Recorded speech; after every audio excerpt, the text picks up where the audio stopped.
Hey everybody. Welcome. My name is Kiana Monroe, if you don't know already. And even though this is on Life Matters podcast, I'm not really doing a podcast, more so it's just, wanting to pop in and just have a conversation with something that was really near and dear to my heart, regarding a lot that's going on in the world, a lot that's going on in my personal life, um, in terms of the relationships that I have and this portion of the healing journey that I'm on, and those who have chosen to participate in that healing journey, and those who participate in ways of detaching themselves, or others in ways of kind of walking alongside. So, welcome again, Kiana Monroe, and I am an emotional intelligence coach and neuro linguistic programming practitioner. I know that's a lot, but one of the things that I was really important for me to kind of talk about is just those who, forgiving people who are not sorry. And maybe sometimes the reasons why people are not sorry, um, is because they don't think that they've done anything wrong necessarily, but also a lot of times when people don't apologize is because it's uncomfortable, right? It's uncomfortable to own and take accountability a lot of times for the things that you do and the role that you play in the hurt and harm in other people's lives. Like, there's a healing power from being uncomfortable, and it's kind of like a journey towards understanding and remorse when it comes to um, the people that are in your life that you've hurt, right? And embracing discomfort and validating suffering and expressing remorse and demonstrating changes aren't just like little steps of personal growth, but I actually think that they are acts of empathy and compassion, and kind of signaling our commitment to understanding and to heal, and basically to foster like healthier relationships, versus all of the toxic ones where we just kind of suppress everything and put on a mask, and we perform, or we conform, or shape shift and shrink to appease and pacify other people, right? Most people tend to kind of shudder in the face of discomfort, knowing that the acknowledgement of sitting with the pain that they have caused, or that we have caused to other people. And I don't think we focus enough on how important it is to kind of confront the discomfort head on, to kind of foster any form of healing and reconciliation, which is imperative to even have a whole relationship.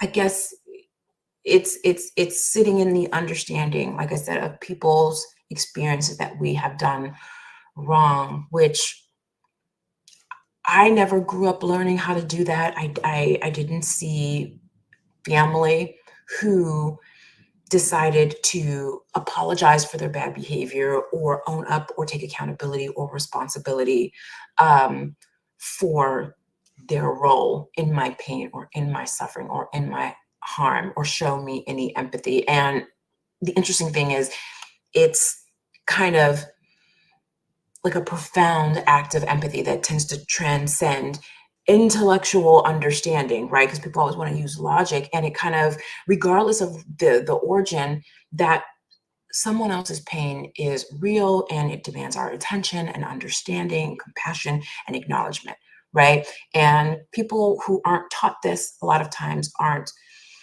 aware of necessarily how to give it. And it is in that discomfort, right, that we are given the opportunity to listen, and truly hear the pain of what our actions have caused. And I think that listening, it's a skill. Listening, it's a skill, and it's a part of the process, and it's not a passive act, right? You're not listening to hurry up and respond. You're not listening to be in defense, but it's an active kind of engagement with another person's experience and the acknowledgement of their pain, right? As well as our role in causing it.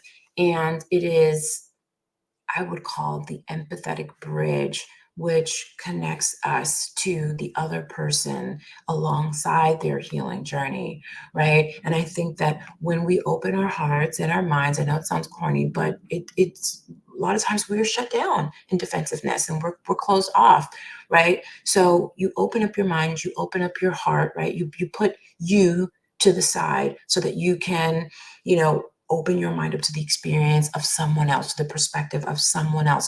And that requires us to kind of step out of our cocoon of perspective and engage with everyone else in a way that is authentic to our integrity and our values and the structure of who we say we really are, right? Because people should be experiencing the integrity you say you have, right? And the thing is that we don't absorb the pain as our own, but we recognize other people's pain and we validate it. And by doing so, we make room for their narratives, right? Their experiences to exist, right? Without denial. And again, a lot of people don't know how to do that. It requires acknowledgement and validating of someone else's experience, even though it is very different than what you believe you did, right? And a lot of people think, well, that's not my intention, but it's more than just that, right?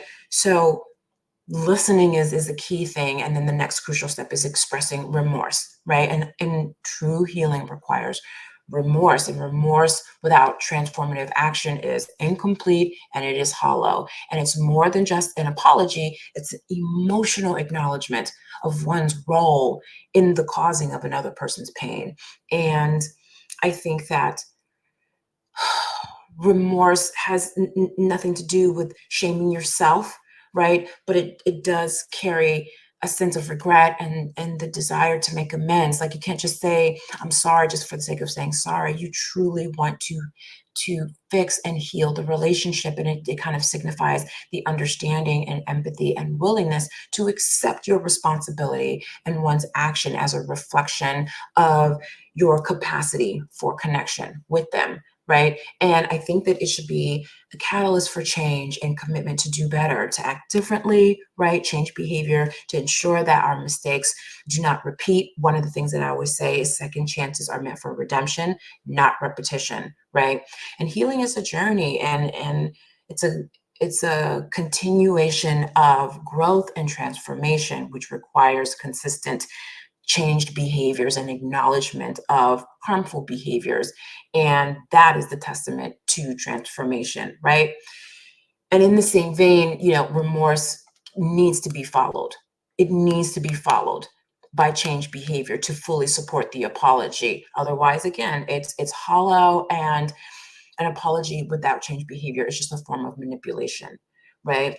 And when you change your behavior, it demonstrates that we have internalized the lessons for our mistakes that we committed so that we don't repeat them, right? And it shows that, our experience and how we view things have been altered by recognizing that it's very harmful, or any type of damage that it has caused to another person. Again, hence the empathy part of it, right?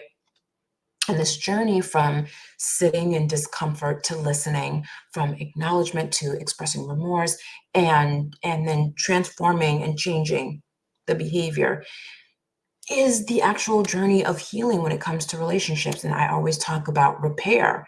This is what the repair is, right? Validating the experience of another while promoting your own personal growth by recognizing that some of your behaviors and your mindsets or your thinking and perspectives can be harmful.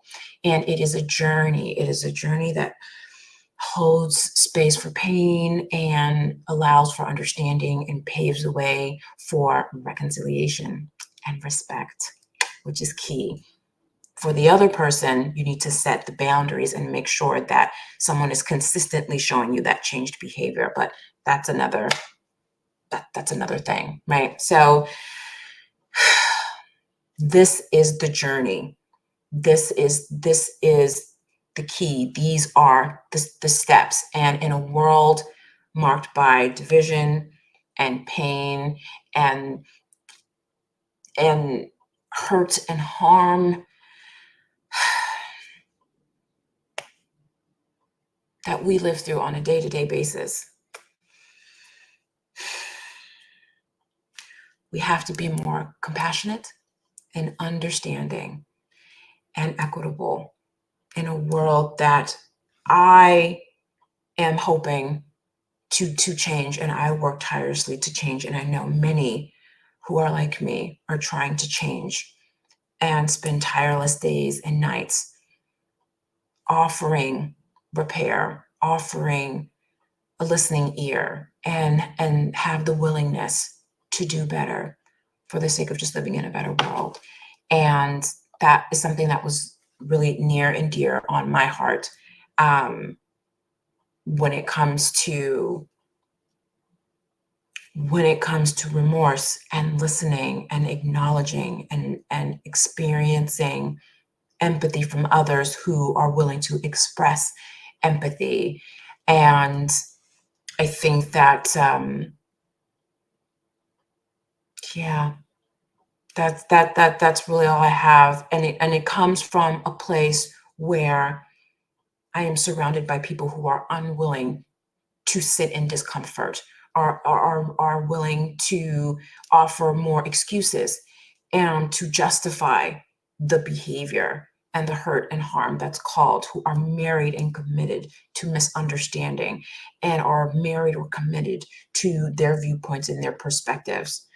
And I think that in life, in order to have a healthy relationship, it can't just be about I and me, it has to be about us and we. And without that, it is a one-sided kind of a dictatorship versus a relationship. And we live in a world where the relationship that we have with ourselves should be a reflection of the relationship that we have with other people and vice versa.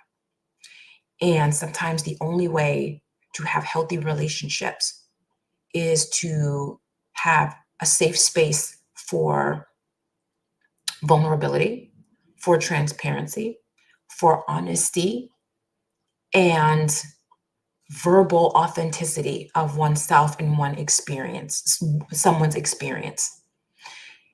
I did not get that growing up. That is a skill that needs to be learned. Repair is a skill that needs to be learned. Emotional intelligence, right, is something that requires consistent application in order to master it, right? And we're always put in positions every day to express emotional intelligence in our relationships, whether it's with ourselves, whether it's with our significant others, not say others, whether it's with your family, friends, work relationships, higher ups, supervisors, colleagues.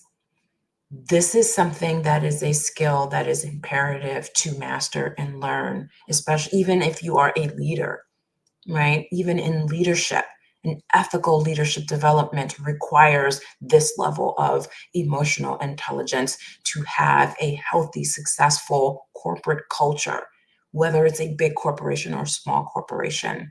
And if you care about your relationship with yourself, if you care about the relationship that you have with others, then it's really important that you consider mastering the art of these skills and learning it. And you're not going to learn it overnight, right? But effort is best served daily, consistently, right? Rain, sunshine, snow, it doesn't matter. And like I said, I didn't get that growing up. And to all of those who are on this healing journey, I also want to share with you that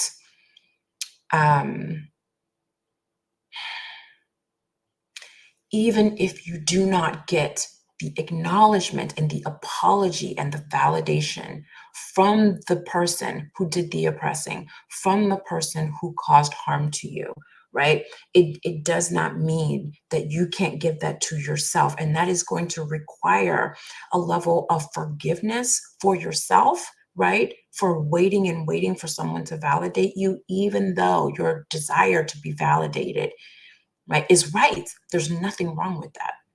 But if you don't get it, right, you can forgive yourself for the wait, and then you can forgive them and release. And it's not to condone the behavior. And it doesn't mean that you forget about the behavior, right? It means that you no longer allow that to be a blanket of pain, a blanket of negativity that only weighs you down, right? We don't want to do that. And you can acknowledge your own pain. You can validate your experience. You can validate and sit with the discomfort of the pain that someone has caused you. I had to do that. No one has offered me any form of apology when it comes to any of the things that I've experienced through sexual assault, through domestic violence, through anything, right? And I spend a lot of time holding on to all of the hurt and pain that was caused towards me, and I created a level of resentment that was eating me from the inside out, and it showed up in different forms and fashions and was projected into different relationships of my life, but it was just dressed and wrapped into something different.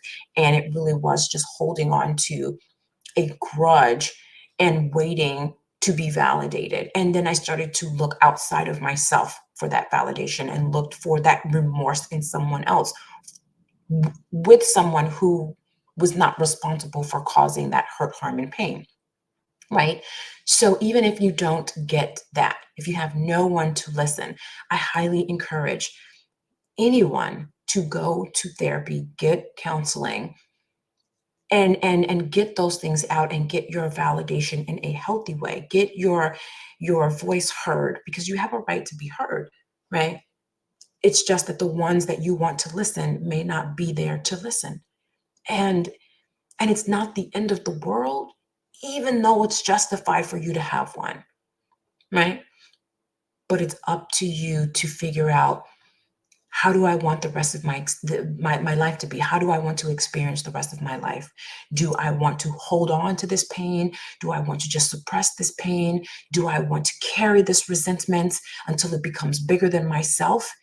Or do I want to release it with love and light and move on my healing journey? And if you are trying to repair a relationship, how committed are you to your own perspective, and married to your desire to be right, versus allow the person that you love, or someone that matters, or someone that you care about, to express the experience that you gave them that is different from the version you thought you gave, and it ended up causing harm. So that is my spew. I don't want to be on here too long or forever. But for those who, are interested, I have, you can go to my website. You can check out the journal. You can check out the bundles that I have. You can book a session. You can book a consultation with me. But that is something that I really wanted to leave with you, because I felt like it was very important. Again, it's understanding the healing power and the strength of sitting in the discomfort and leaning towards understanding, so that you can have a relationship, like a healthy relationship with yourself, right? Because now you realize, okay, I have to grow and I have to evolve out of a mindset that I have that is limiting and hurtful and harmful to others. And then the ability to repair the relationship that you have with others. So until next time, guys, remember to make life, AKA loving yourself first, matter. And I will see you when I see you. I love you. Take care of you. Bye.